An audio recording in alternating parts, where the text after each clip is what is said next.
चींटियाँ भारी बोझा क्यों ढोती हैं? अफ्रीकी लोक कथा। अनानसी और उसका बेटा क्वेकू दोनों बहुत चतुर किसान थे। उन दोनों के खेत में अलग अलग थे और हर साल उनमें लहलहाती फसल होती थी। एक साल दुर्भाग्यवश उन्होंने अपने सबसे अच्छे बीज खेत में बोए, लेकिन बारिश न होने के कारण उनके खेत में कुछ भी न उगा। उदास क्वेकू अपने सूखे खेत में घूम रहा था और सोच रहा था कि इस साल उसके परिवार को अन्न कहाँ से मिलेगा। उसने खेत की मोड़ पर एक कुबड़े बौने को बैठा देखा। बौने ने क्वेकू से उदास होने का कारण पूछा। क्वेकू के बताने पर बौने ने कहा कि वह खेत में बारिश लगाने में उसकी मदद करेगा। उसने क्वेकू से कहा और उन्हें उसके कुबड़े पर ढोल की तरह बजाए। क्वेकू ने ऐसा ही किया और वो दोनों गाने लगे। पानी पानी ऊपर जाओ, बारिश बनके नीचे आओ। पानी पानी ऊपर जाओ, बारिश बनके नीचे आओ। ये देखकर क्वेकू की खुशी का ठिकाना नहीं रहा कि गाते गाते ज़ोरदार बारिश होने लगी और खेत की मिट्टी ने पूरे पानी को सोख लिया। अगले ही दिन बीजों से अंकुर फूट पड़े और बढ़िया फसल होने लगी। अनानसी को जल्द ही क्वेकू के खेत में बढ़िया फसल होने की खबर मिल गई। उसका खुद का खेत तो सूखा ही पड़ा था। वह क्वेकू के पास गया और बोला। उसने क्वेकू से बारिश होने का कारण पूछा तो क्वेकू का मन साफ था और उसने कुबड़े बोने वाली बात अपने पिता को बता दी। अनानसी ने भी उसी तरह से अपने खेत में पानी लाने का निश्चित किया। उसने 2 मोटी लकड़ियाँ ली और सोचा, मेरे बेटे ने कुबड़े बोने से छोटी लकड़ियों से काम लिया, मैं मोटी लकड़ियाँ इस्तेमाल करूँगा और मोटी लकड़ियाँ इस्तेमाल करके उससे दुगनी बारिश करवाऊँगा। जब उसने कुबड़े बोने को पानी और आते देखा, उसने सावधानी से दोनों लकड़ियाँ छुपा दी।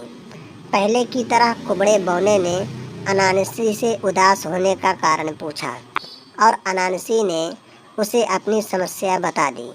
कुबड़े ने उससे कहा, कहीं से 2 छोटी लकड़ियाँ ले आओ और उन्हें मेरे कुबड़े पर ढोल की तरह बजाओ, मैं बारिश को बुला दूँगा। लेकिन अनानसी ने अपनी मोटी लकड़ियाँ निकाल ली और उसने उनसे कुबड़े बोने को इतनी ज़ोर से पीटा कि बेचारा बौना मर गया। अनानसी यह देखकर बहुत डर गया, क्योंकि उसे मालूम था कि बौना वहाँ के राजा का चहेता जोकर था।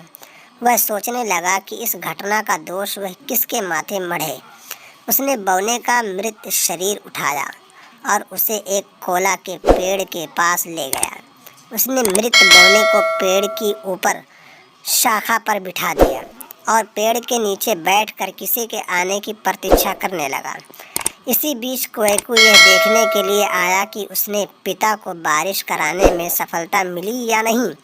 उसने अपने पिता को पेड़ के नीचे अकेले बैठे देखा और उससे पूछा, पिताजी, क्या आपको कुबड़ा बौना नहीं मिला? अनानसी ने कहा, मिल गया, लेकिन वह पेड़ पर चढ़कर कोला ले गया है और मैं उसकी प्रतीक्षा कर रहा हूँ। मैं ऊपर चढ़कर उसे नीचे लिवा लाता हूँ, क्वेकू ने कहा और वह फौरन पेड़ पर चढ़ गया। पेड़ के ऊपर उसने जैसे ही बौने को छुआ, बौना धड़ाम से नीचे गिर गया। अरे, ये तुमने क्या कर दिया, कपटी? अनानसी चिल्लाया। तुमने राजा के चहेते जोकर को मार डाला। हाँ, क्वेकू ने कहा। अब तक वह अपने पिता की चाल को समझ चुका था।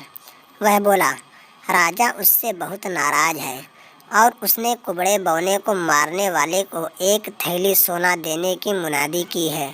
मैं अब जाकर अपना इनाम लूँगा।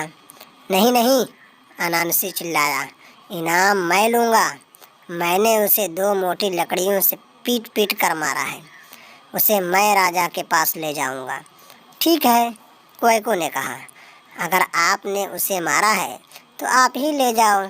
इनाम मिलने के लालच में अनानसी बौने की लाश को ढोकर ले गया। राजा अपने प्रिय बौने की मृत्यु के बारे में जानकर बड़ा क्रोधित हुआ। उसने बौने की लाश को एक बड़े बक्से में बंद करके यह आदेश दिया कि अनानसी सजा के रूप में उस बक्से को हमेशा अपने सर के ऊपर ढोएगा। राजा ने बक्से पर ऐसा जादू टोना करवा दिया कि बक्सा कभी भी जमीन पर न उतारा जा सके।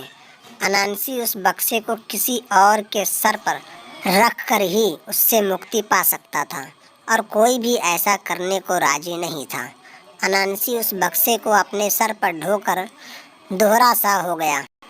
एक दिन उसे रास्ते में एक चींटी मिली। अनानसी ने चींटी से कहा, क्या तुम कुछ देर के लिए इस बक्से को अपने सर पर रख लेगी? मुझे बाजार जाकर कुछ ज़रूरी सामान खरीदना है। चींटी ने अनानसी से कहा, अनानसी, मैं तुम्हारी सारी चालाकी समझती हूँ। तुम इस बक्से से छुटकारा पाना चाहते हो। नहीं नहीं, ऐसा नहीं है। मैं सच कह रहा हूँ कि मैं जल्द ही वापस आ जाऊँगा और तुमसे ये बक्सा ले लूँगा। अनानसी बोला। बेचारी भोली भाली चींटी अनानसी के बहकावे में आ गई। उसने वह बक्सा अपने सर पर रखवा लिया। अनानसी वहाँ से जाने के बाद फिर कभी वापस नहीं आया। चींटी जिंदगी भर उसकी राह देखती रही और एक दिन मर गई। उसी चींटी की याद में सारी चींटियाँ अपने शरीर से भी बड़े और भारी बोझ ढोती रहती हैं। दोस्तों, अगर कहानी पसंद आई हो तो वीडियो को लाइक करें, चैनल को सब्सक्राइब करें और बेल आइकन की घंटी को ज़रूर दबाएं।